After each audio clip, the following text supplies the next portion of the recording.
réunis pour célébrer la langue française au Palais de France. Je te dire tout à l'heure. Donc, je vous remercie beaucoup de nous permettre de prendre la parole dans ce lieu magnifique. Et donc, qui est un petit peu belge aussi, parce que c'est un palais qui a été construit par le roi Louis-Philippe, dont la fille a été la première reine des Belges, Louise-Marie. Mesdames et messieurs les consuls généraux, chers invités, bonsoir.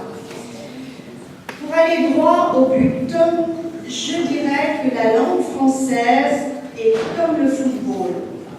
Les règles sont compliquées, mais au fond, c'est simple et ça finit par faire plaisir. Ce plaisir est tangible dans les vidéos qui ont été réalisées par les étudiants et les lycéens, comme vous l'avez dit, Madame la Consul Générale, dans ce concours intitulé « Les visages de la francophonie en Turquie » que je vais vous présenter très brièvement en quelques chiffres. Ce concours scolaire et national sur la francophonie en Turquie en est à sa 3e édition. Il y a eu 421 partages sur les réseaux sociaux et 53 885 visites sur le site. Le premier prix en 2014 était un voyage au Québec.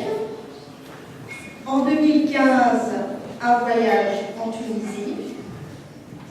Et en 2016, ce sera un voyage en Suisse.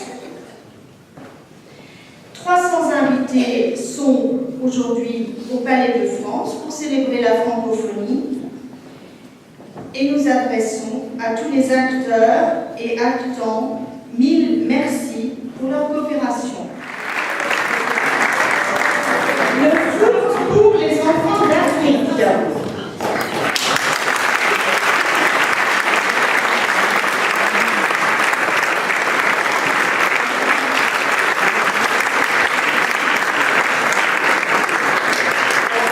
Donc, messieurs Arslan Kazımberkay, Taylan Hassan et Özcan Ali Khan, ici présents. Et M. Aïdouan Jamak de Vatel va vous remettre un prix. Vous aurez droit à un séjour dans un spa de luxe, s'il vous plaît.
Bien, bonsoir tout le monde. Nous avons la chance d'avoir parmi nous des célébrités du monde du football que je vais appeler venir nous rejoindre dans ce stade. Pascal, vous commencez.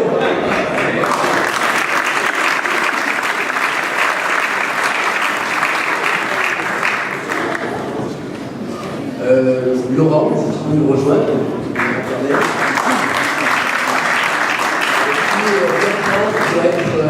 Par là,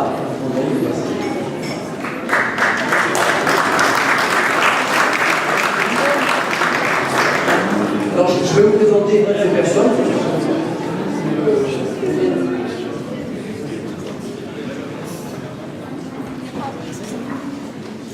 Merci. Alors, pour certaines, je pense que c'est pas la tête que je les présente, vous les connaissez. Pascal à mes côtés. Bertrand, donc, qui est responsable d'un centre d'entraînement de jeunes joueurs qui viennent d'Afrique, qui va nous parler de son expérience, peut-être aussi du football africain. Et puis Laurent Pernet, qui a été pendant 3 saisons président du football club de Sochaux, un club important dans le championnat français. Sochaux-Montbéliard. C'est un beau roman, c'est une belle histoire, c'est une romance avec lui. Il rentrait chez lui à l'Amérique, elle le semblait dans le midi, ils se sont trouvés au bord du chemin. C'était sans doute un jour sans ciel. Il savait que le ciel apportait demain. C'est un beau roman, c'est une belle histoire. C'est un roman, c'est un beau roman. Il rentrait chez lui.